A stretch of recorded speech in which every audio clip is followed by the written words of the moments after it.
Ilalagay na natin yung ating ginisang baboy. Kasama na yung siling labuyo, sibuyas at saka bawang. Mix natin ng konti. Tapos takpan at pakuluin. Ayan na, luto na. Wow, ang bango. Ang sarap.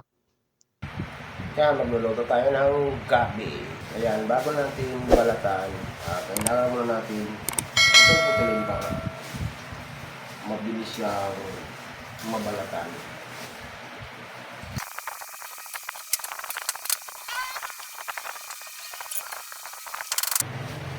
Ayan, tapos na natin putol-putulin yung mga sanga ng gabi. Babalatan na natin isa-isa. Mga kakumpay, itong gabi na to, nagmamantya ko sa kamay. Dito, ayan, nagmamantya yan. Kaya sa mga maarte, pwede siya maglagay ng gloves. Pero matatanggal naman yun.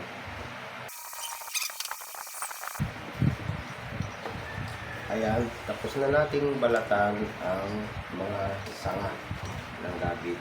So, gayatin lang naman natin kung maliliit. Pero bago yan, lilinisin muna natin yung dahon. Ito yung dahon, lilinisin natin ito. Bago natin gayatin ng maliliit. Ayan, nalinis na natin lahat. Oras na para gayat-gayatin natin ng maliliit.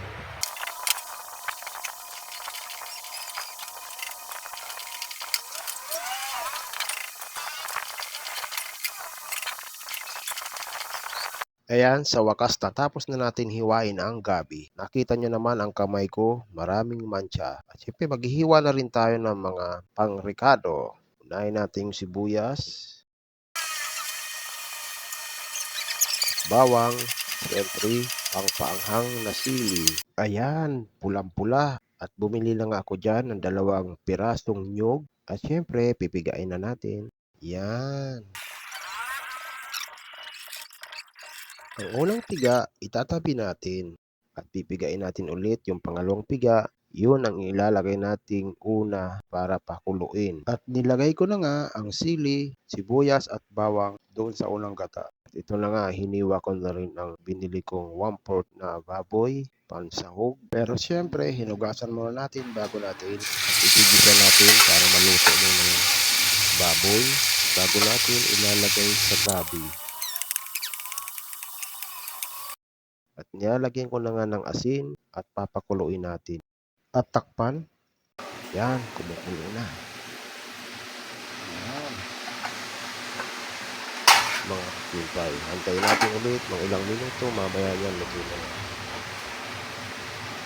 Haluin natin ng konti.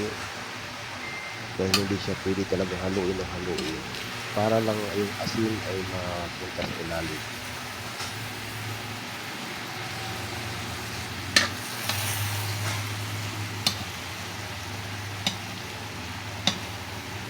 At ito na nga, ilalagay na natin yung ating ginisang baboy. Kasama na yung siling labuyo, sibuyas at saka bawang. Mix natin ng konti. Tapos takpan at pakuluin. Ayan na, luto na. Wow, ang bango. Ang sarap. Naamoy ko na. Nakakagutom talaga. Kakain na tayo. Nagugutom na ako. Titikman natin. Wow, ang anghang. Sakto-sakto. Eto na, magsasandok na. Salamat sa panonood. Mga ka-Queen Pie, eto nakakain na muna ako. Salamat. See you next video.